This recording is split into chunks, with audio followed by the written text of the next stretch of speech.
17 Tanza Cycling Challenge 2025. What's up mga sir? For today's videos, magandang bakbakan na naman ang ating makikita rito. Dahil rain or shine tayo rito Napakagandang abangan na naman natin ito at walang neutral yan. Kaya pag bitaw, banat kaagad yan sila rito. At ito yung likuran ng peloton At mayroon na kaagad mga naiwan rito. Mga matulin talaga kahit mga 55 above category na to. Pero yung kanilang tulin, yung bindis, nandyan na talaga, kumbaga hindi nawawala sa kanilang pagiging malakas rin. Although kahit bihira na to siguro sila mag-ensayo, pero kapag sila ay lumaro naman, andyan pa rin yung mga sikretong ensayo na ito si Sir dito. Naiwan dito Amboy Cortez, naghahabol din sila yung mga nasa likod at parang will come back rin ni Sir Boy dahil kanina hindi natin siya nakilala. Nung hindi siya naka-jersey at nakatalikod, si Kuya Maingon ako, pagod na, galing parang Bulacan yan Dumayo rito sa may Tanza, kaya napagod. At Kuya Rody, siguro ang humatak rin dito sa grupo. Itong mga kalat-kalat na yung peloton na rito dahil siguro nahirapan din sila. Gawa ng bankingan rin to, plus matulin pa dahil si Rodman rito.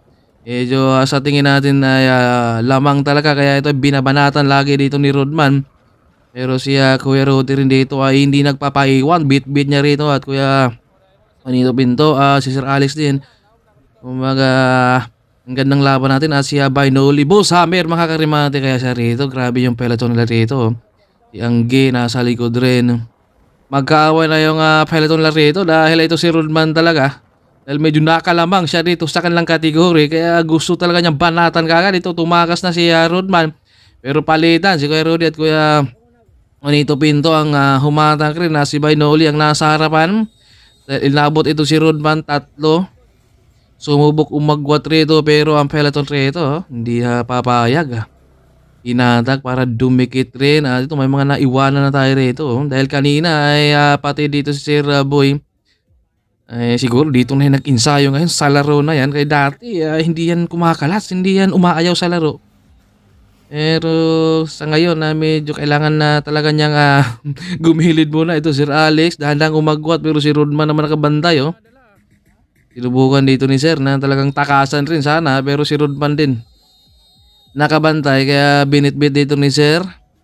Nag-aantay naman yung mga nasa likod kung sino naman ang babanat. At maraming salamat sa lahat ng followers natin. Thank you. At maraming salamat din kay Sir Alex Bilan Time Excellent Dodol, sa lahat ng buong team, sa lahat ng mga followers natin. At bisitahin nyo rin Facebook page at si Kuya Maeng rin. Naiwan sa likod at si Boss Hammer. Gusto pa atang tatakas din Hinawakan na dito Kuya Juanito Pinto. Si Rodman at si Angge rito ay nasa likod. Yung mga nag-aabang nito, nasa likod, tahimik na muna sila. Si Rodman gusto talagang babanat rito pero nakabantay. Bawian din si Rodman at si Sir dito Pero sa tingin natin dyan, medyo lamang talaga si Rodman pa niyan. Yung kanilang mga ensayo rin, marami na tayong mga napag-iwanan dahil kanina dahil walang neutral. Pag bitaw, medyo tumakas ito. Last 3 laps Si Angge tumakas. Bit-bit ni Kuya Juanito Pinto, Rodman, Sir Alex. Ito si Boss Hammer, kakayanin pa kaya ako, naligo na si Boss Hammer. Nakakaramdam na siya ng pagod rin. Dahil rain or shine ang ating laban, kahit ulan tayo rito, tuloy pa rin. Ito mayroon tayong solo breakaway, Rodman ang nasa harapan, Sir Alex. At ito yung mga tatlo dito, malapit na silang aabutan, ma-overlap na sila. May sumisigaw nito sa likod, barbecue raw dahil tutuhugin na. Ito, Kuya Juanito Pinto pa rin ang humatak rin. Si Boss Hammer nakakapag-recover kanina, nag-rogi siya. Bumabanat din si Boss Hammer, kaya syempre may ensayo rin. Ito, last 2. Nakadalawang isang ikot na si Angge sa kanyang breakaway rin. At ito mga nasa likod, si Boss Hammer, abangan natin kung makakarimate pa ba siya.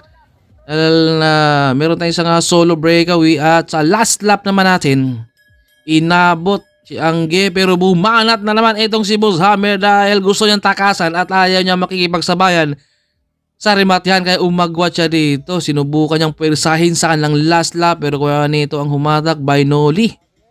Nakabantay si Rodman, rematihan, inabot Rodman, Sir Alex dito. Medyo magalaw yung ating video at Rodman umagwat na dito. Sir Alex umahabol rin dito at umagwat itong si Rodman napasigaw. Pangalawa diyon si Sir Alex. Congrats Sa lahat ng nanalo, lang ganda nung kalang laban.